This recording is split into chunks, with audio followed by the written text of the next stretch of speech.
கோயிலுக்கு போனால் எல்லாரும் நேராக உள்ளே போகிறான். இப்போ நேராக உள்ளே போகிறான்னா காசு கொடுத்துட்டு போகிறான். ஒரே ஒரு வித்தியாசம், ஏதோ ஒரு காசை கொடுத்துட்டு நேராக கோயிலுக்குள்ளே போகிறான். ஏதோ சாமிக்கு அர்ச்சனை பண்ணுறான், கும்பிட்டேன்ட்டு வெளியே வரான். நான் கேட்குறேன், தப்பாக நினைக்காதீங்க, கோயிலில் சிற்பங்கள் இருக்க யாராவது நின்று கவனிக்கிறானா? கிருஷ்ணாபுரத்தில் போய் பாருங்கள், நிற்கிற சிலையில் கால் நரம்பு தெரியும். கும்பகோணத்துக்கு பக்கத்தில் போய் பாருங்கள், தாராசுரத்தில் கண்ணப்ப நாயனாருடைய ஒரு சிலை இருக்குது. கண்ணப்ப நாயனாருடைய சிலையில் என்ன இருக்குது தெரியுங்களா? செருப்பு இருக்குது. செருப்பு என்னமோ இப்போ வந்ததுன்னு நினச்சிக்கிட்டு இருக்கிறான், காலில் போட்டுக்கிறது அப்படின்னு.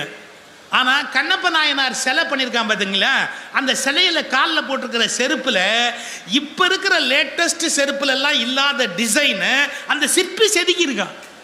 அவ்வளோ அழகாக இருக்குது அந்த அந்த காலில் இருக்கிற செருப்பு. கொஞ்சம் ஹிஸ்ட்ரி படித்தவங்களுக்கு தெரியும், வாரன் ஹேஸ்டிங்ஸ் இந்தியாவை ஆண்ட ஒரு கவர்னர் ஜெனரல் வாரன் ஹேஸ்டிங்ஸ், அவன் பிரிட்டிஷுக்கு என்ன லெட்டர் எழுதினான் தெரியுங்களா? பிரிட்டிஷுக்கு எழுதின லெட்டரு கல்கத்தாவில் வந்து உட்காந்து இறங்கிட்டு கல்கத்தாவை பார்த்துட்டு வாரன் ஹேஸ்டிங்ஸ் தன்னுடைய குயினுக்கு லெட்டர் எழுதுறான். என்ன எழுதுனான் தெரியுங்களா? இவர்கள் நாகரிகமற்ற மூடங்கள், இந்த நாட்டு மக்கள் நாகரிகமற்ற ஜென்மங்கள். காரணம், காலில் செருப்பணிகிற வழக்கம் கூட இவர்களுக்கு இல்லை. இந்த காட்டு மிராண்டிகளை நாம் கட்டி ஆளுவது என்பது சுலபம் இல்லை. கொஞ்சம் நல்லா கவனிக்கணும். ஆங்கிலேயர்கள் ஆட்சி காலத்தில் கல்கத்தா தெருக்களை பார்த்துட்டு காலில் செருப்பணிகிற வழக்கம் இல்லை என்று வாரன் ஹேஸ்டிங்ஸ் சொல்லுகிறான். ஆனால் தாராசுரத்தில் இருக்கிற கண்ணப்பனுடைய சிலையில் காட்டில் வாழ்ந்த வேடுவன் காலில் அணிந்திருக்கிற செருப்பின் அற்புதமான சிலை வேலைப்பாடு கைக்கு கிடைத்திருக்கிறது. நீங்க கண்ணப்ப நாயனார் வரலாறு படிச்சவங்க தெரியும், செருப்பு காலோட சிவலிங்கத்து மேல வச்சார்னு இருக்குது. அப்ப செருப்பு போட்டிருந்தாருல்ல. அப்போ செருப்பணிகிற நாகரிகம்ங்கிறது ஏதோ பிரிட்டிஷ்காரன்ட்டு நம்ம இறக்குமதி பண்ணதல்ல.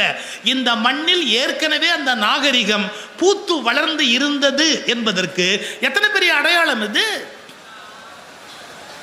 அப்படி நம்ம வரலாற்றை சுவைத்து பார்க்கணும்.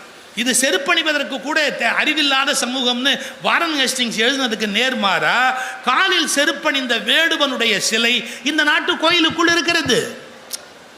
கோயிலுக்கு போனால் அவசரப்படக்கூடாது, நேராக ஒவ்வொரு பகுதியையும் ரசிக்கணும். கல்வெட்டு இருக்குதா கோயிலில்? இந்த கோயிலில் என்ன கல்வெட்டு இருக்குதுப்பா?